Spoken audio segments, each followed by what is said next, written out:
It is just a huge honor for me today to be podcast interviewing Dr. Carlo Biasucci.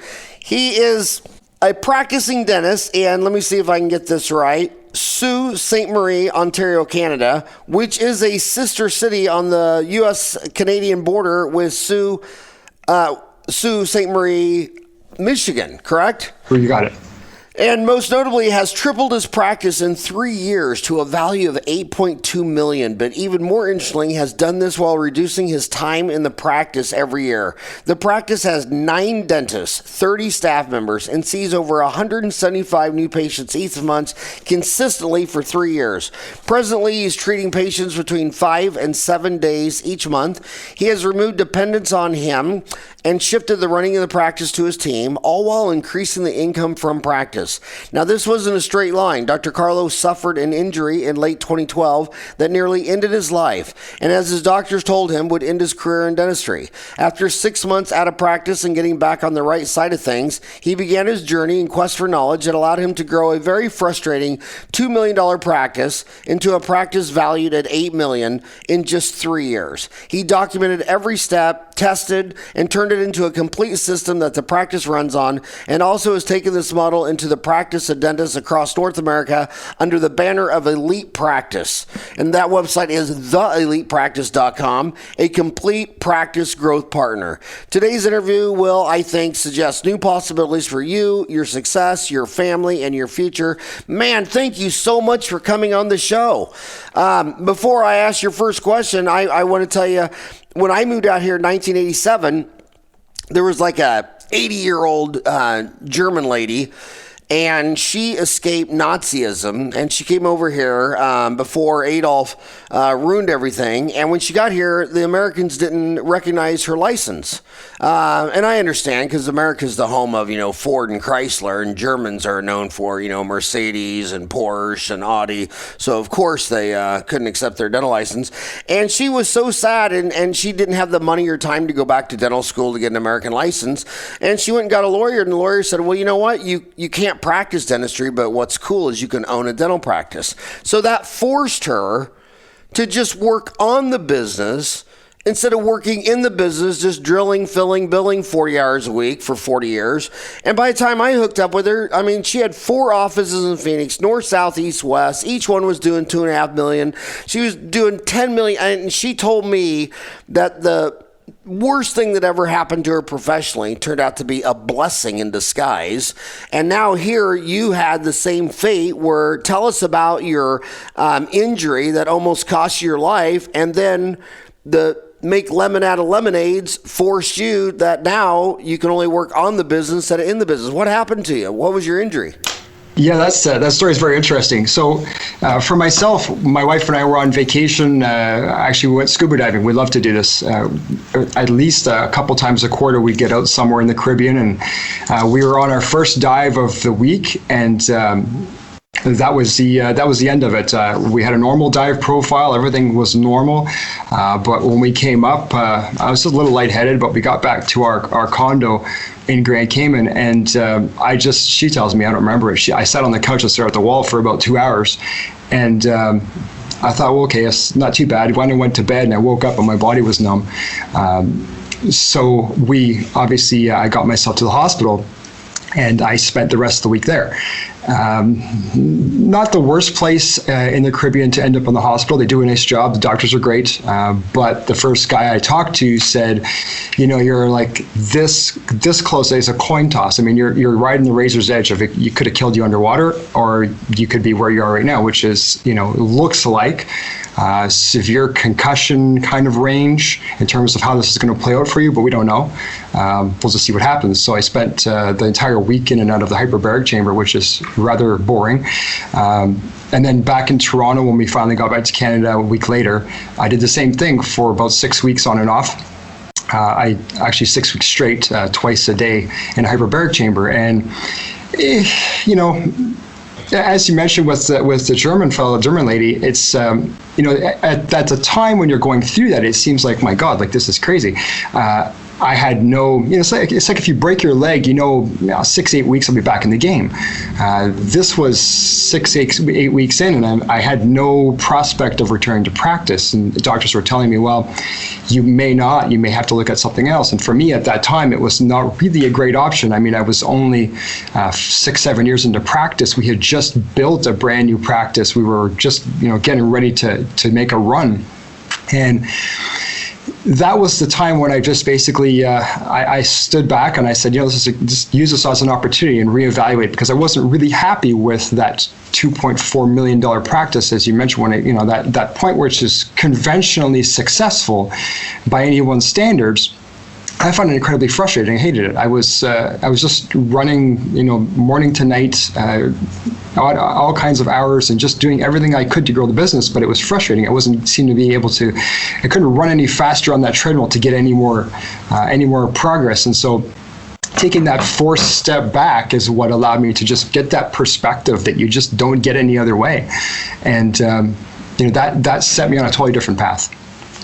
And so that's sort of the story as to what the catalyst was in terms of getting me, from that frustrated in practice and then knocking me down for a little while to then get back up and make another run. Well, the EMyth was one of the best books ever written, and it was basically asking, why do franchises like McDonald's have like a 98% success rate, and how come when they go open up next to go to some small town in the 50s and the 60s and set up next to a hamburger stand that's been there for 50 years. And the EMyth concluded that the reason franchises were so successful is because they had a team that just focused on the business, whereas everyone they were competing against worked all day in the business making hamburgers, fries, and Cokes. And it's amazing. The S&P 500, you would think that that's the ultimate competition. And the heavyweights used to spend 33 years on the S&P 500, and now it's down to 14 years. I mean, people don't realize that the S&P 500 in 1950, 88% of those companies were gone by today, and the ones that were at the year 2000, this is now 2018, and half of those companies are gone. And these are people that are ran by professional CEOs and MBAs and lawyers, and they have the best business. So then you have a dentist, and it's so it's so crazy, because not only do you have to learn root canals, fillings, crowns, bleaching, bonding, veneers, Invisalign, implants, you got to understand HR and marketing and taxes. And I love your website, because if you go to theelitepractice.com, you ask basically what, he says, where are you now? Number one, click here if I'm frustrated with my practice. Number two, my profit is shrinking. Number three, I want more new patients. And 4, I'm already very successful. What are you seeing out there in the field? Who's clicking theelitepractice.com, and who's reading your book? Can you send me the Amazon link to his book? Is it on Amazon? Yep. Yeah. They can get it. You can get it for free on our website. Oh, you can get the book for free on your website? Okay, well then we'll do that. So who's calling you, and what problems are you seeing in the real world today? And also, what % of your business is Canadian versus US? Okay. Yeah, so get back to the initial growth of our practice post-injury.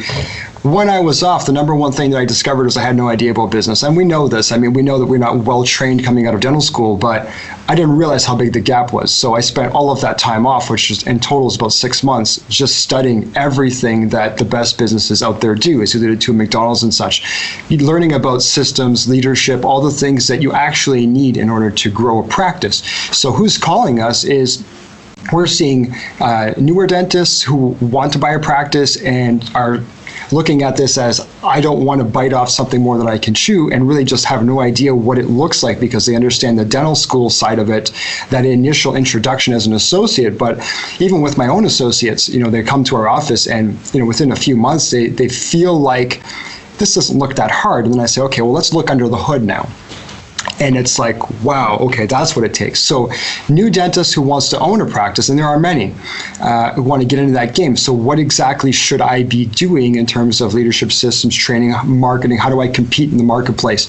Established dentists who just want to grow, I want to double my practice. The most common thing is I'm at $1.5 million, I want to go to 3 or 4. And then we're finding quite a few folks who are in their 50s, they want to retire in 5 years. How can I do what you did? How did you triple your practice? I want to get maximum value before I sell. So we're finding all 3 of those areas. In terms of Canada, US, we're about equal. Yes, there's quite a bit on both sides of the border. So to get the book, you go and you enter your first name, your email address, and then you're going to email them the book? On the website, there should be... just click on the link, and it'll take you to a form that effectively just asks you to tell us where to ship it to. Okay. Right at the top of the page, it just says "claim your copy." Yeah, I'm on the iPhone smartphone site, not the desktop.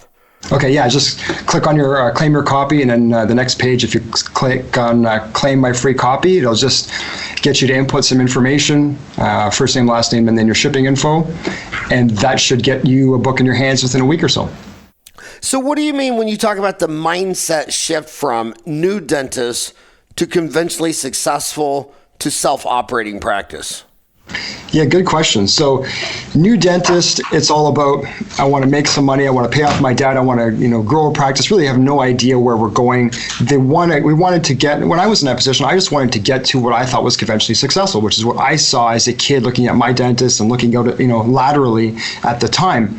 And I got to that point at the 2.5 million mark where the practice was successful. Everything, from the outside looked great, except I was running ragged, and I had a team that was, I had to put everything on my shoulders and carry the business every day, versus self-operating practice where effectively the team runs the show. And that's a very different game. First of all, in terms of value of your practice, so you know that any business that the team runs the business, so that it's less reliant on the owner, is substantially orders of magnitude more valuable. So if you want to sell a practice, the first thing I would do is try to remove yourself as the linchpin. If in my position now, working 5 days a week, the practice is substantially more valuable than if I were required to be here every day. So that's, building that self-operating side of it. So the mindset shift is required to realize that, it doesn't all have to go through your hands. A lot of dentists have shared this, this sort of path in their life where they thought they were the only person that can go to Staples to get stationery, the only person that can go to Costco to get toilet paper, realizing that your team can do just about everything that you need to do to run the practice, and often better than you can. Getting that team to take the load off your shoulders is effectively what gets rid of the stress in practice. So you could just mostly focus on treating patients and leading the team. So I want, in the ideal state, the dentist becomes the leader of a team whose job it is to grow more leaders, not the manager whose job it is to tie everyone's shoes. And that's the mindset shift. In the last 7 years alone, the S&P 500 has shedded Eastman Kodak, National Semiconductor, Sprint, U.S. Steel, Dell, even the New York Times. And now there's these new companies that the list includes, Facebook, PayPal, Level 3 Communications, Under Armour, Seagate Technology, Netflix. In Canada, where you live, you see large group DSOs coming out, dental services, dental support organizations. Who's the largest DSO in Canada? Right now, Dental Corp. Dental Corp. And I notice in your business model, you have 9 associate dentists working for you, correct? Yeah. So so we're in, I know you can't predict the future, but let's go out 15 years. And what's sad, in 15 years, you won't even be as old as me. You just ruined my day. And you're 39 and I'm 56, but let's go out 15 years. Is there a place for solo, or is the office going to be a group practice with like 9 to get some scales of economy so you have enough revenue coming in where you can support a full-time office manager, maybe a marketing director, maybe an HR director, maybe an accounting director? And where do you see the DSOs like Dental Corp in the Canadian market? I mean, how big do you think they're going to get?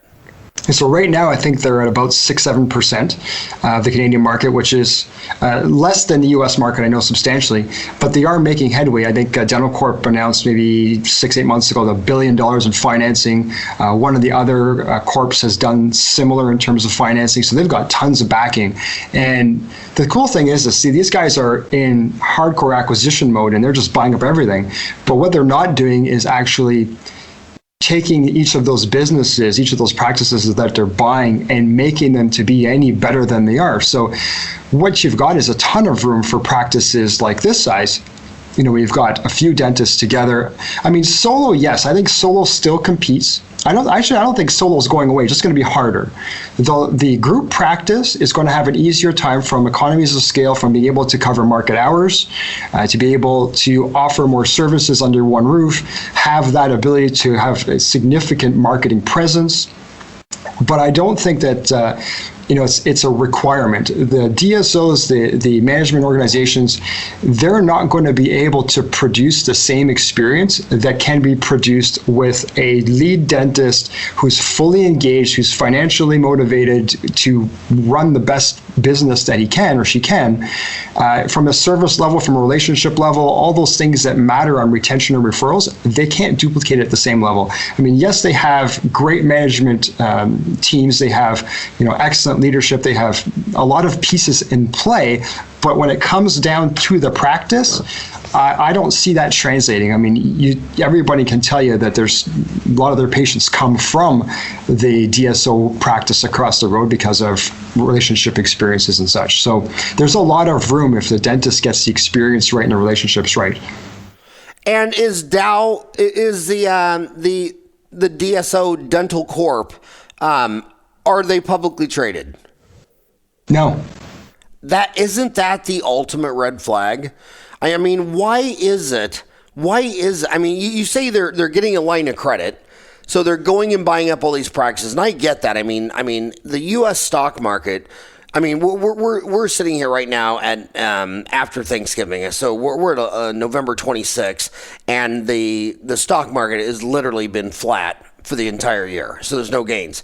And a lot of people think it could be overvalued, so they look at these dental offices where a lot of these dentists, have these high profit margins. So it's easy to get a line of credit to go buy a bunch of dental offices, but you believe they're not adding value to the offices they're buying, that they're just buying them, that they're not actually fixing them up. Did I hear you right on that? Yeah, well, what I see just from my own observation is if they buy a practice at a premium, which is what's happening right now, I think it's flattened out a little bit. I don't think they're going as crazy on the premiums that they were buying at. However, still, it's a seller's market in Canada, so they're still paying more than market rate. And at that, if there's a shift in leadership, there's a shift. So if you take a lead dentist who's grown a practice substantially and the team follows them, the patients love that person, and there's this, that is a leader who has grown leaders who are loyal to them. And you take that person out, or you neuter the dog, so to speak, you take away their effectiveness as a leader by bringing in a corporate ownership structure, that's going to wash down the practice to some degree. So you take that profitability and you bring it down a little.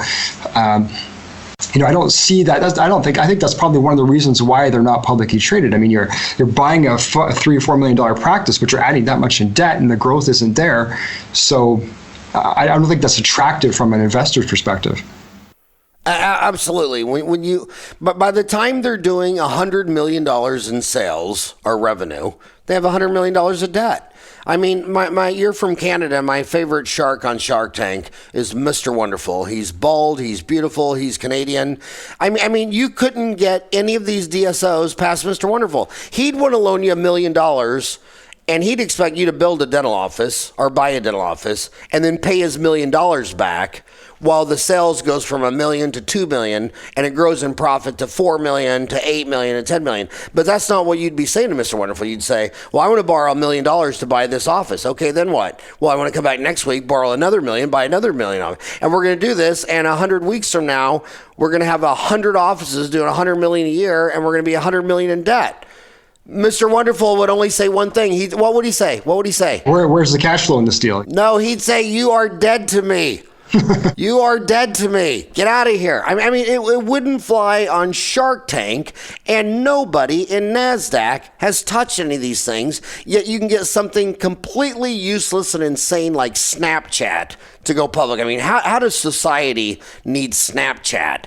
And that can go public, but some dental services corporation that owns 100, 500, or damn near 1,000 dental offices can't go public. If that isn't the largest red flag, I don't know who would be. So are you friends with the CEO of Dental Corporation in Canada, Mr. Graham Lawrence Rosenberg, CPA?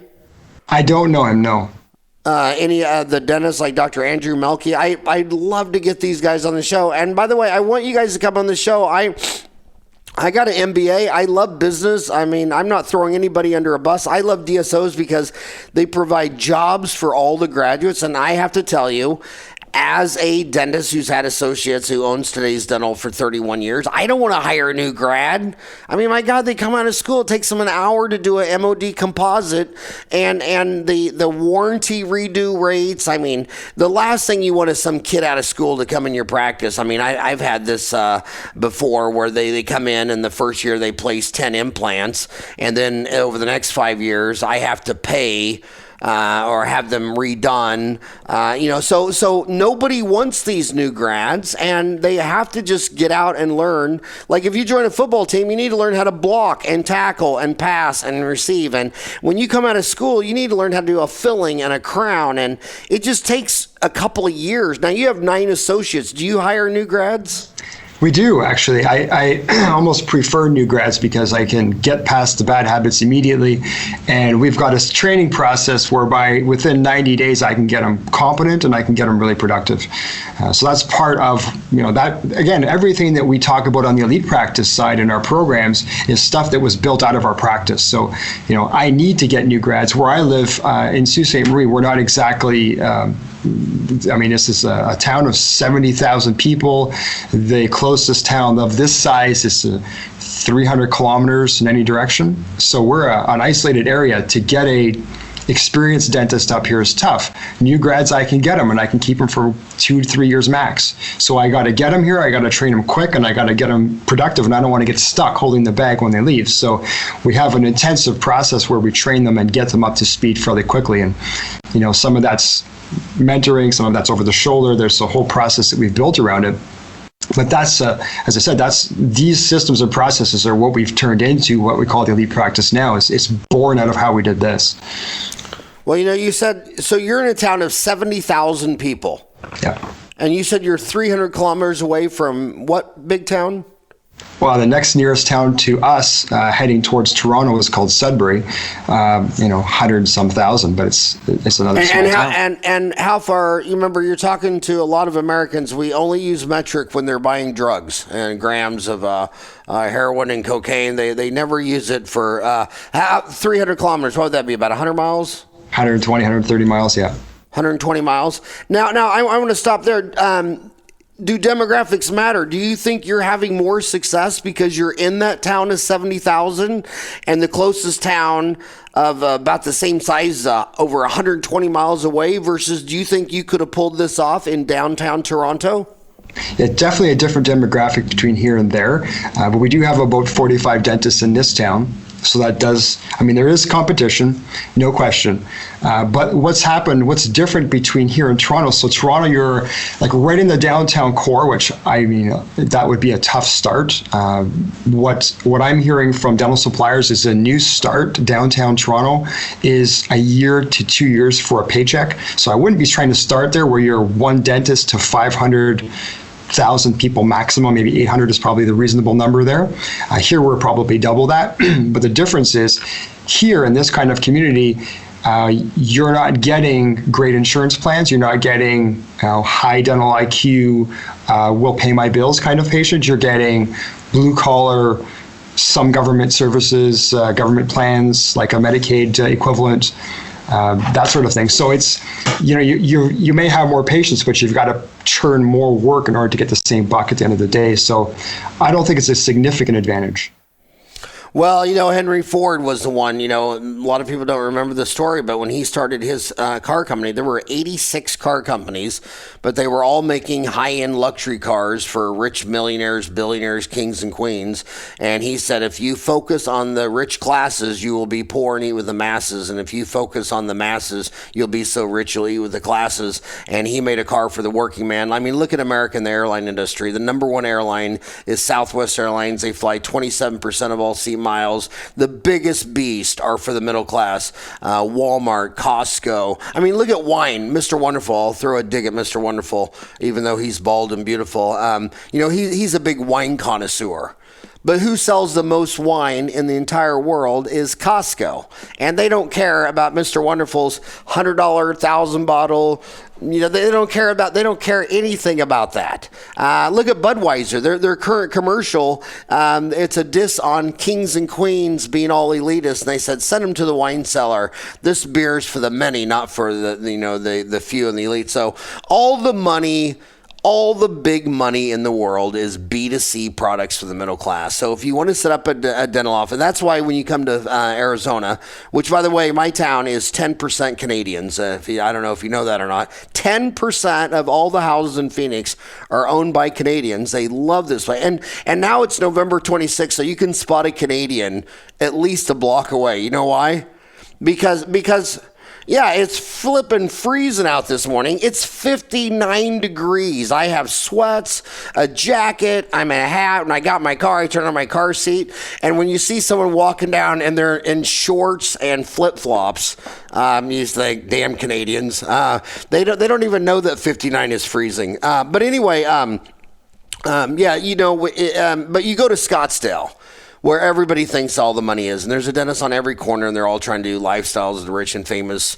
And then I look at all the dentists who are crushing it, and they're not in Scottsdale. They're in Phoenix. They're in Chandler. They're in Tempe, Queen Creek, Gilbert, Glendale, Peoria. They're the people that go after the working man. And nobody wants to lecture on that because it's not sexy. I mean, you'd rather go to a lecture that showed pictures of famous movie stars, doing before and after veneers and all that. But there ain't no movie stars in Chandler. There's none in Glendale. There's none in Peoria. It's just the working man. And those are where every dentist I know that's taken home $300 or $400 or $500 a year, they're always in the middle class. You talk about the 4 pillars of any successful practice. What are those 4 pillars? Yeah, leadership, systems, training, and marketing. Say that again. That was too fast for my walnut brain. Leadership, systems, training, and marketing. And that's what our training platform, our entire program is built around. Can you take a deep dive into each one of those? Yeah, absolutely. So at a really high level, leadership is, if the dentist becomes the leader of the practice and their job is to grow more leaders, to create a leadership structure in the practice, everybody has that 1 or 2 really go-to person in their office. And what I'm saying is if we create a structure whereby the dentist creates leadership and the leadership, their job is to build more leaders, then we build that practice and we level it up. And through strategic hiring, we can level up the entire practice, the entire team over a year or 2 to where the team is now fully capable of driving the practice. So from a leadership perspective, that's in a nutshell what we try to accomplish. Everybody has, I think, people that are far more capable than we give them credit for, we give them responsibility for. And yes, we all have our bottom players, but many of us have, on our teams, some people who can step up given the opportunity and the confidence and honestly the guidance to get there. So we create that leadership. Systems, effectively, as you said before, why are franchises so much more successful according to the EMyth folks? And really, if you have that systemized playbook, if you have excellent systems to run the business, and then you go out and you find the best people that you can find to run those systems, rather than relying on superstars, because honestly, McDonald's is not hiring superstars, they're hiring the best people they can find to run excellent systems. So as long as the systems are moving, they're consistent experience, it's a reliable product, it's give or take the same hamburger, whether it's in Rome or in Sault Ste. Marie, that's what we need to accomplish in our practices. So regardless of which hygienist someone sees in our practice, it should be exactly the same process, exactly the same feel, same relationship building, and so on. So systemization of every single operation. I used to joke, I had this one assistant, you probably all have this story, who was the only person who could set up a crown and bridge or a root canal for me because he was the only one who'd get it right. And now we're at the point where the next person who walks down the sidewalk in front of the office, literally, I could show them the system. Within 5 minutes, they could set up any procedure. That's the level of systemization that if you run at that level, it just takes all the stress out of practice and you can really ramp up, you can do a ton more work, and it's a less stressful day for the doctor. With training, obviously, a consistent and strategic investment in training team. We have to level these people up. So you have a team, we don't invest any time in them. If you look at the most profitable businesses, they're the ones who are spending the most money on training their teams, on engaging those people. So if you can create an engaged team, people who are happy with what they do, they know what to do, they have a lot of support, they know they're constantly, even at this point, our practice is doing great. We still have monthly team meetings, we still have morning huddles, we still have weekly department meetings, and we don't skip any of that ever for any reason, because if you don't have that consistent push, everything over time will just degrade to chaos. So if you let everyone default to what they want to do, it'll be whatever's the least that they can get away with. So that continued push on training the systems is really important. And then marketing is, obviously that's one of the big keys. So what we do with our clients in our signature programs is, rather than just teach them about marketing, what to do, we actually teach them how to do, and then we do it for them. So a lot of our programs are built around, here's exactly what we know works. We're testing it right now in our practice. Here are the numbers we're getting. Here are the numbers clients are getting. Here's it done for you. That's one of the keys, because really to get good at that, it takes time. And quite honestly, a lot of dentists don't even want to talk about marketing because it's, why should I have to market? I'm good at what I do, right? Well, let's go through. I want to go through those 4 with some follow-up questions. When you go to leadership, the natural selection for dentists, physicians, and lawyers are the people that came out of college with the highest GPAs. So they're usually introvert people that lived in a library. Are you born a leader? Do you think the average dentist is born a leader, and is this something you're born with, or can it be trained? Because I know people don't like to talk about genetics, the difference between boys and girls, but even just this Thanksgiving, I was sitting out there in my house amazed. I grew up with 5 sisters, and then I had 4 sons, and now I got a whole bunch of grandchildren. And I noticed on Thanksgiving Day, out on the play in the backyard where the playhouse is, right? The girls would all go in and out of the playhouse through the door, and they were all playing inside the house. The boys only entered the playhouse by climbing in the window, and at any given time, one of the boys was on the top of the roof, and of course, one of them slipped and fell down and cried. And you look at the 30,000 fatalities a year from accidents in the United States, they're almost all males. So boys are born different than girls, in my opinion. I know that's a sexist statement, but I always look at leadership and think, when I see these amazing dentists that are leaders, I always wonder, were they born that way? Or do you think you can be trained and educated to become a leader?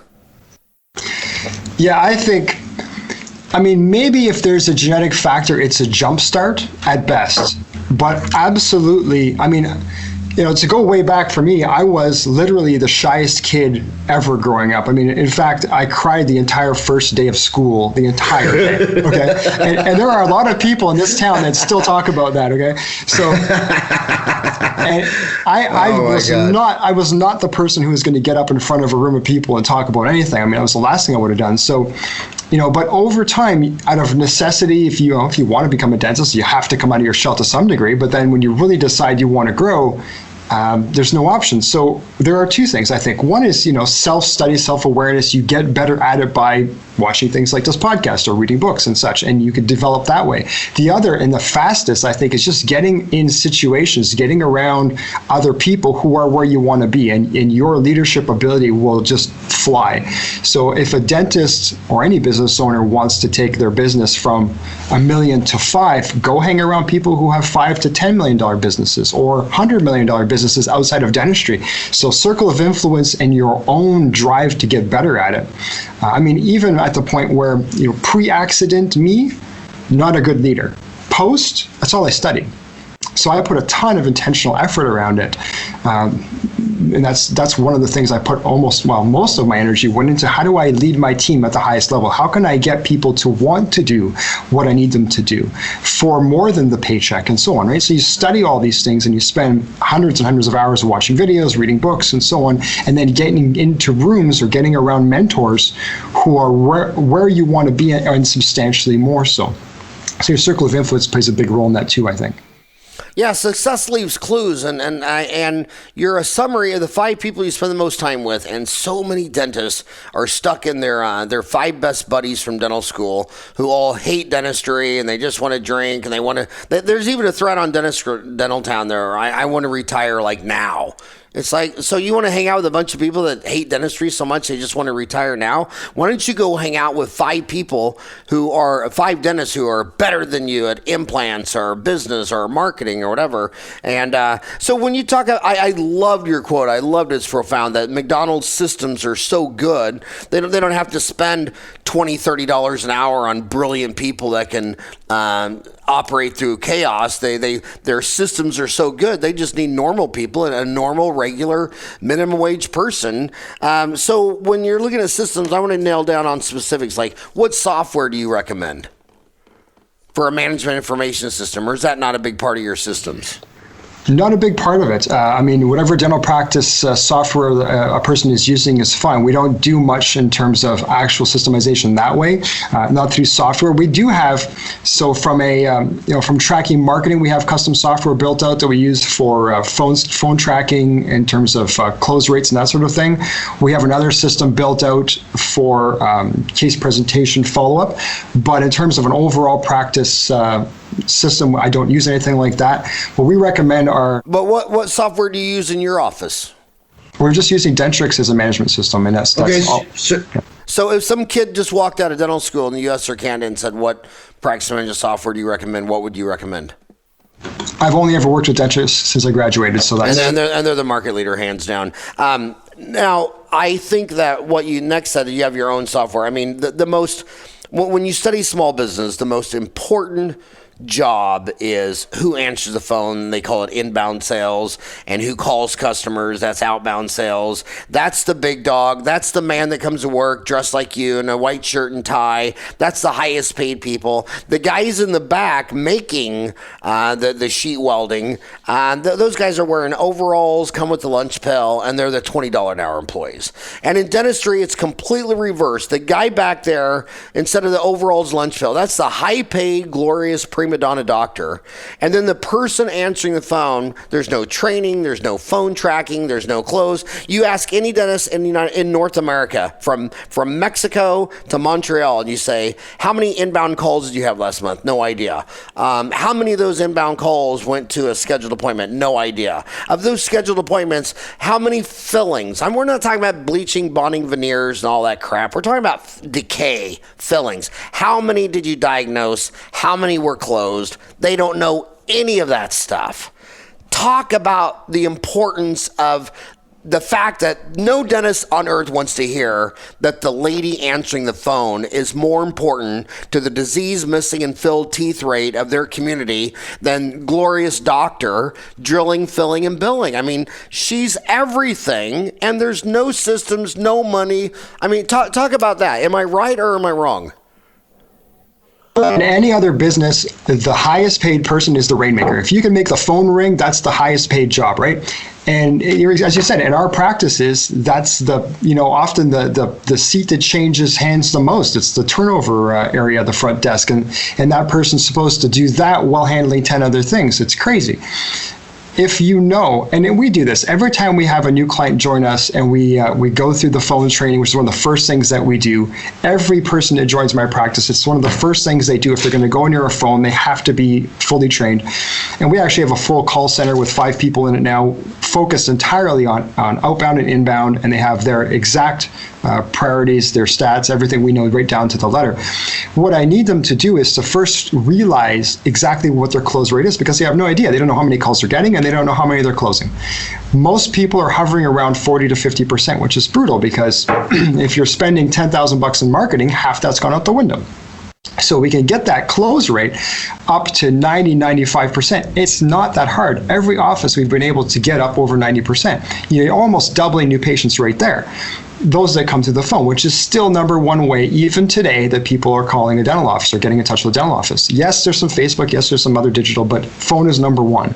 Close rate has to be as high as possible, but then we need to figure out, I want to know, of the calls we got, how many were new patients? How many were existing patients? Of those, how many were closed? How many were not closed? And of the not closed, I want to hear the call.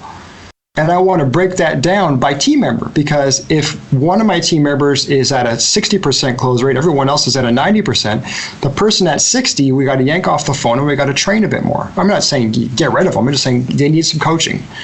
And so you know exactly where to go put your energy, put them back on the training platform, or just spend some time listening to calls and reviewing. But if you have the data, you know exactly where to put your fingers. So without data, you're flying blind. Well, you know, most people think that McDonald's is the number one food franchise in the world. It's actually Subway. And when you go get a job at Subway, you have to go home and you have to log on to their deal, and you have to take all these online training courses. And they totally train. And then I go get a job at an endodontist office where all we do is root canals, no training. You're hired on Monday and you're thrown on the phones at 8:01, and there's just zero training. It's like everybody only cares about the foot-long tuna fish sandwich, the root canal. Nobody cares about that lady who answers the phone. So on this phone tracking software, is this your own software, or is there a software that you recommend for phone tracking, or what do you use? So we have on our phone system, the phone system itself is part of our Academy platform, which is, there's about 12 or so programs in there. It's like the Subway equivalent in dentistry. So it's A to Z, everything that you need to know to run a high-level office. Now in there, in the phone training, part of that is, at the end of that, we install the phone system practice call tracker, which is a system we've built. And when we install that, we use tracking numbers and we populate a dashboard. Our clients can log in, they can look at their stats, they can listen to calls, everything interactive. That's something we've had built out because I wanted something specific to the way we teach, the way we operate. So that's what we use in our practice for the last 4 or 5 years. And that's what all of our clients are using right now. That's just genius. Have you posted about this on Dentaltown? No, I should have. Yeah, you should start a thread. And then when we do this podcast, when it comes out on Dentaltown, you can go to like YouTube, and, you know, it says share and it gives you the link to the YouTube, but then the next one over is embed, and you can click that embed. And then on Dentaltown, when you make a post, there's a YouTube icon. You can click the YouTube icon and drop in the whole video. But I mean, you know, my job, I want to be a leader, and these guys are coming out of school $400,000 in debt, and they think all the answers are in making and learning how to cook a new recipe. And if they just get their business in order and they just start cash flowing, and then you know, when you come into a town, the main thing you should be caring about is that me coming to this community will make an impact on the diseased, missing, and filled teeth rate in this community. And when I opened up my office, I was demoralized because Phoenix was the third largest unfluoridated city in America. And I thought, well, this is just stupid to drill, fill, and bill 5 days a week from age 25 to 75. And so I blocked off every Friday, because I was so young and dumb, I thought it'd take me like 6 weeks to get Phoenix fluoridated. It took every Friday for 2 years before Phoenix fluoridated the water.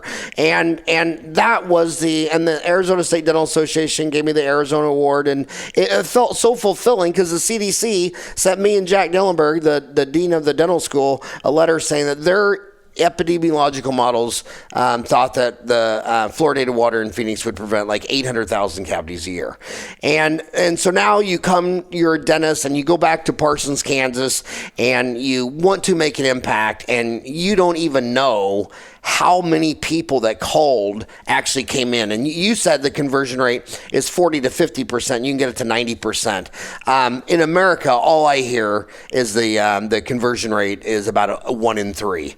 So it must be better. And so if you're seeing 40 to 50, it might be because you're in a small rural town of 70,000 where there's a lot higher trust factor than in LA and Chicago and Manhattan and whatever. But as far as same thing on the cavities diagnosed to drill, fill, and bill, it's only a third. Well, Hal, what kind of impact are you making on your community when you only drill, fill, and bill 1 out of every 3 diagnosed cavities? I mean, you could be twice as good of a doctor if you could get your conversion from 1 in 3 to 2 in 3. Oh, and not to mention double your money. Exactly. And you've gone to the point where you've motivated a person to even call your office because nobody misdials a dentist and asks for an appointment. You've gone through the bother of motivating this person to look you up, to dial your number, and then you didn't close them for some odd reason. And it's usually they scared the person off, they answered questions they didn't ask. There's a whole whack of reasons why. But if you could have just got that person in, build some trust and rapport, all of a sudden, there you go. You double your practice. I mean, it's not that hard. So it's just a matter of knowing your stats and doing something about it. I mean, we got statistics from coast to coast and North America wide. If it's a third, it might even, I hope it's not that bad, but I mean, what we're typically seeing is the 40-45% range. But, regardless, if you're going to get a person, because most people, we're not, because when we get patients at this level, we're not stealing them from other offices. I mean, to a degree we are, but most of them they're just not going to a dentist right now. You have to motivate this person to get off the couch, to call you, to do something proactive for their oral health. And, even as you said, as a service, I mean, just get them in the chair, right? Well, it's two things. I think you're seeing 40 to 50% because you're in rural where there's a lot higher trust. There's a lot higher trust in rural than there is in big downtown, big city. But number 2, the other bias I think you're seeing is that the dentist who get help with practice management consultants, they're already in the top 20%. Like, I see it all the time. You ask any single practice management consultant their numbers. You say, well, like, what is the average dentist in the United States collect in revenue? And they'd say, about 1.2, 1.5. It's like, are you out of your mind? We have data on that. It's 780 from people who have PhDs in economics. So why are they always saying 1.2 to 1.5? Because the people reaching out to them, that 20%, and I tell them every time I tell them, they say, well, should I go and learn how to place implants, and should I go buy a laser, and should I do Lanap? And it's like, why don't you spend half the money in Lanap on a practice management consultant and get your house in order, get poised for growth, and get rich? Then do all that stuff, because they do all that stuff thinking that if I start doing Lanap, or if I add Invisalign, or if I start placing implants, now all of a sudden my receptionist is all of a sudden going to magically learn how to answer the call and convert twice as many people to be scheduled, and then we're going to be able to present treatment and double our. I mean, it's like, how does that happen? It's easier to swipe the credit card to take another course than it is to realize that you need to sit down with Mary at the desk and train. And that's a whole thing. I don't even know where to start, but I know how to take a course, right? So this is, I think, what happens. And I mean, I spent my first 5 years in practice, I did 1,000 hours of CE. And I took every continuum out there. I learned how to do just about everything you can do in dentistry. And it was great, except that I wish the first thing I did was learn how to be profitable. and then add all this other stuff on top, because you can create tiers in the practice. You can create practice within a practice. You can do high end as the owner doctor, all that sort of stuff. You can, shake this out any way you want, but no profit means you're not even staying in the game. And you're right. I mean, I think that is very much the average 70, 800,000. And when we get people who reach out to us in that range, we put them in a certain level of the program where they're not going to be spending anywhere near what someone in the top level would make, but it at least exposes them to the mindset and the thinking of where they should be at that level before they can, they're never going to grow past that if we don't get some of those mindset shifts in place. I think some of it also might be pride. I think that a lot of dentists are very, very, I think a lot of them are pride. They want everybody to think I'm a really smart doctor. I'm all this in a bag of chips, and they really don't want someone to come in and find out that, oh my God, this place is crazy. You don't have any sense. They don't want. I mean, think about a dentist in dental school. If they got a test back and there were 40 questions and they missed 10 of them, they'd feel horrible. I don't think a lot of them. I think the people who are the most successful are humble. They're the ones that can raise their hand and say, I need help. Look at how much more successful women are than men because women get help. Remember when I was little, they thought that TMJ was mostly a female issue. So everybody was studying estrogen. Like, how does estrogen affect TMJ? And then they found out through epidemiological models that there was no difference between men and women. It's just that the women raised their hand and said, hey, I have horrible migraines, and they go to get help. And that's one of the largest reasons of why the average woman lives 5 years longer than the average man is because men just don't want to get help. So you got a lot of men that own their office. They have a lot of pride. They got big egos, and they really don't want to call Carlos Biasucci and for him to come in and say, dude, there's 40 questions on this test and you missed half of them. So I think pride's a big issue. Do you, or not really? It is. I mean, I was there myself, and that pre-accident me, not very humble, big ego. Post, very, very different game. Again, realizing how big the gap was when you start to, previously I did what I think all of us do in the profession at that level is I went and took a ton of courses. That's all I knew was I put myself in a room with other dentists. You talk to other dentists and, numbers come up and that sort of thing. And well, if you have kind of the biggest practice in the room, you feel like, oh, I know it all. Post-accident, one of the first things I did was I went out and I got a lot of mentors. I hired consultants. I did a lot of those things that I wouldn't have done previously. And I put myself intentionally in rooms where people were running businesses, not dental practices, in the 50 to 100 million range. Because I want to know what's inside their head. And I'll tell you, when you do that, you become very humble very quickly. You realize how much you don't know. And you realize how much that even these folks rely on outside help. They wouldn't think twice to hire someone to come in and show them everything to do, right? Because it's speed to success, right? You just compress the learning curve by bringing in outside help. And so that's, if I could impress on people that the importance of doing that is just getting out of your own way, letting someone just show you the fast path, and then you can do it. But spending all this time in school and then you build a practice, and you really have jumped through a lot of hoops to get to the point where you can even, hold the drill legally.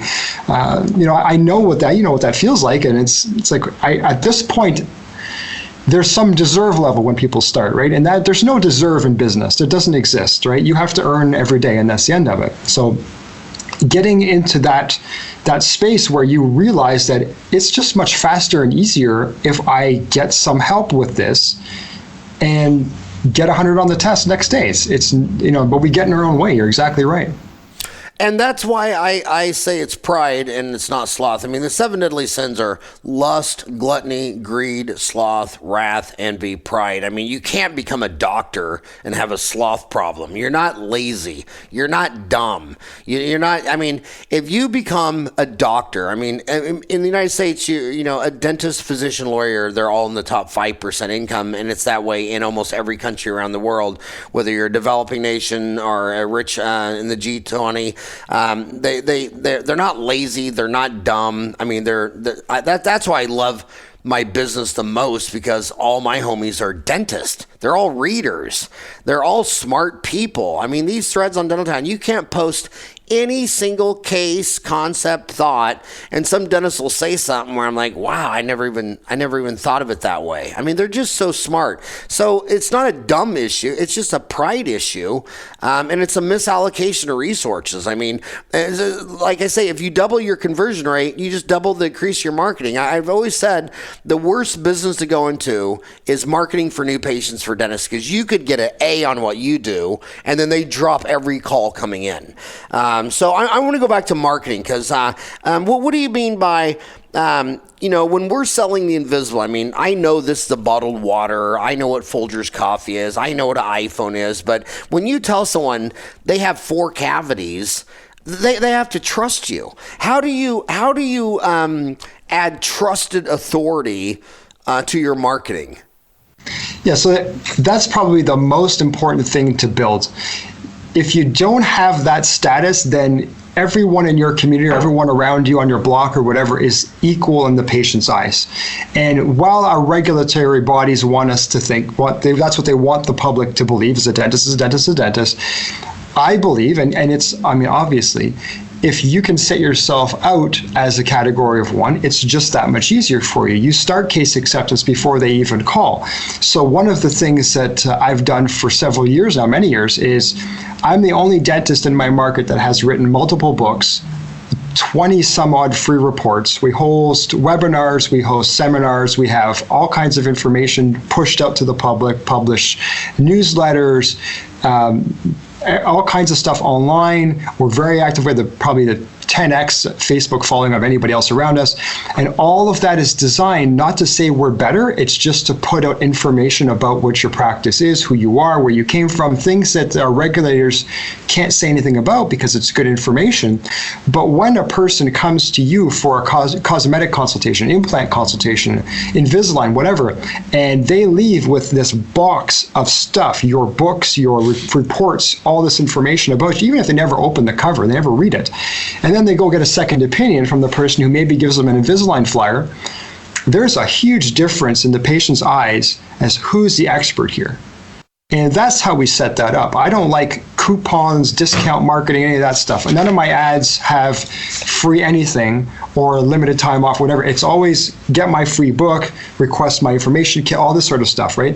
And so we build all that out for our clients, and within a year or two, this stuff really starts to snowball, and you see what happens is now this person is the authority because they're the person who's pushing out the information, the person who's pushing out the content. You do the same thing online. You get active on Facebook, you get active on YouTube, and next thing you know, you're starting to get the media requests. People are coming to you for interviews, and all these sorts of things happen. And I'm still just a dentist. My skill set is very equal to majority of dentists out there, but I'm perceived here at a very different level, and that's strategically built. So that's what I mean by authority platform, and there's many examples I could give, but that's the strategy. You know what's amazing is we talked about Southwest Airlines, earlier, number 1 airline, 27% of all sea miles. I've had so many dentists come on this show, and they were discussing, like, say, dental implants, or they were cosmetic dentistry or whatever, and they've emailed me back. They said, dude, that you put that on YouTube. I've gotten so many patients from that, because here they were, a dentist in New Jersey doing implants, and then they're saying that this guy's being interviewed on this national show, and then what surprised them the most is how many people were actually flying in to see them. And then when I look at websites, the people want to see their own work. Like, if I had to have, say I had to have a facelift, and I go to your website, and there's none of your before and after work. And then I go to another guy's website, and he's got 10 or 15, and they say, these are Dr. Carlo Biasucci's work. These were done by him himself and his pages. Those are the people that are getting patients to jump in an airplane and fly across. And I was talking to a dentist friend of mine in Kansas City, and he felt so bad because he was doing this big implant case, and the guy flew in, I think it was from Fort Scott, Kansas, and the guy actually knows a guy in Fort Scott, Kansas, who's just crushing it, and the diplomat in the International Congress of Odontology. And he says, dude, if you go to his website, he doesn't have one phone before and after case, but when this guy comes and lectures to your study club, he shows 20 cases, and they're not even on his website. It's like crazy. I want to go back to on the website deal. 168 hours in a week. When your software is recording this phone conversation, how big do you need to open that funnel? Is that a big factor? I mean, most dentists answer their phone 8 to 5 Monday through Thursday, and most of the research I see, that's only when about 50% of the incoming calls come in, which is 32 hours a week, which is 19% of the 168 hours a week, and the other half are coming in, the other 81% of the hours. How important is it to open that funnel to answering live calls? Like if you're open 8 to 5, well, right now, when I drive into work, the freeways are packed from about 7 to 8. So is that when they're calling and you should be answering the phone, or does that not really matter? Yeah, market wants 7 to 7. And they're reasonable about it being 7 to 7 answering the phone, or 7 to 7 answering the phone and making the pizza and the root canals? I think you can be open 8:30 to 5:30 kind of thing. I mean, we run 8 to 6 here, but answering the phone 7 to 7, 6 days a week is what the market wants. Bingo. Absolutely. And it's really easy to do that. I mean, very simply, you just get a cell phone, you pay a staff member, and that's that. We still pick up at least, we bump 50% new patients from those calls. Most people are going to call you at 5:30. Or 6 o'clock. That's just because they just got home. They just remembered. If you don't, and all they have to do is say, hey, yeah, come on in tomorrow morning at whatever time, because they have 2 times on a piece of paper they're left with. It's that easy. If it's an emergency, see you at 8. That's simple. If you have the systems ready. Well, I know how my homies think. They're going to think, well, won't they just leave a message and we'll call them back at 8? No, statistics on that are terrible. Nobody leaves a message. Nobody calls back. It's like 80% of people will not call back. 84%, I believe, is the current statistic. Yeah, humans only talk to humans and mostly dogs that secrete the same levels of oxytocin and dopamine. I call it the scream factor. Like nobody wants to eat a dog or a puppy because it would cry when you killed him, but when you kill a salmon, it doesn't scream. No one cares. They talk to humans and dogs, and if you're crazy, cats, which is my favorite animal. But they don't talk to answer machines. And if you see someone talking to an answer machine, it should be the same thing as if you walk through the park and see someone talking to a tree. I mean, something's wrong when you're talking to a tree or an answer machine. They just don't do it. There's no stats to do it. So if they answered the phone 7 to 7, I mean that would just be a huge game changer, wouldn't it? Absolutely, just in itself. So if somebody's watching this and you want to take one thing away to do immediately, just answer the phone. Just cover the phone. 7 to 7, 6 days a week. Get a cell phone, give it to a staff member, pay him for it, and there you go. So So if someone had to say to you, what is better? If you had to get an A in one area and a C in the other, would you rather have an A in marketing and a C on phones? Or would you rather have an A on phones and a C in marketing? You got to crush the phone. Conversion on the phone is huge. You can blow all kinds of money in marketing and not convert. It's very simple. I mean, it's the easiest to do, the most profitable thing to touch, because you're spending zero money and you're getting revenue out of it. Absolutely hands down. Heartland Dental has over 950 offices. They just got bought up by KKR, and Rick Workman said on this show that their call center, it's their secret sauce. I mean, he's telling his homies, look, here's how we're beating you. We answer the phone, but they take it a step further. When they answer that phone 7 to 7, that lady can dial in and schedule an appointment. So if Carlos Biasucci calls up and says, and Rick says it's bizarre, like people will call like 7 p.m. on a Friday night. But they'll convert right there. They're like, oh yeah, when would you like to come in? And so these guys are, because I think I want all the DSO guys to come on here, because I think competition is good for any industry. I mean, you have the dentist, and of course the dentists, that they all had it their way. They do one crown on Monday from 8 to 9 and charge $1 million, and dental insurance would pay for it all. If the patient had it their way, all dentistry would be free and paid for by Bernie Sanders. And if the insurance companies had it their way, away, we'd all be on a PPO and they'd lower our fees 5% every year. So, there's many stakeholders in this game, but I think what's best for the patient is competition. And I think whenever a country has free trade, and I think most PhD economists would wipe out every trade deal on the planet today. Instead of having all these games and rules, let's just make it free trade. And then everybody that buys a lobbyist in DC is trying to restrict trade. They don't want competition. So I think DSOs are healthy. I think when they come into a market, they make dentists pay attention to the business side of dentistry than just on the preparing the dentistry. Exactly. It wakes everybody up, shakes up the market a little bit, but they're not this giant that can't be beat. So everyone you can no longer just rely on what's always been working, but it's not difficult to beat them. Absolutely not. The competition is healthy. Yeah, and when you do beat them, I mean, I'm not even that impressed because number one, they can't even go public. Number two, anybody that practices across from DSOs routinely gets to do second opinions on these big $5,000 cases when they find that they're very aggressive treatment planners. So that's not even. So I can't believe we went over an hour, dude. I could talk to you all day. Your website is theelitepractice.com. What are my homies going to find if they go to theelitepractice.com? First thing you see at the top of the page is a form to get my book for free, the Elite Practice Formula. Just follow the form, fill it out. We'll send you a copy of the book, and check out what we're about. Yeah, there's more information on there about what we do, some client feedback and that sort of thing. But if you start with the book, get a read about what we're about and what we do, that's a great start. And you can also buy it on Amazon too? Yeah, you can buy it on Amazon, Kindle version. There's an audio book, so you can... Oh, okay, so on Amazon, it's still just a digital version? Amazon's got Kindle. They've got the printed version. I believe there's an audible version as well.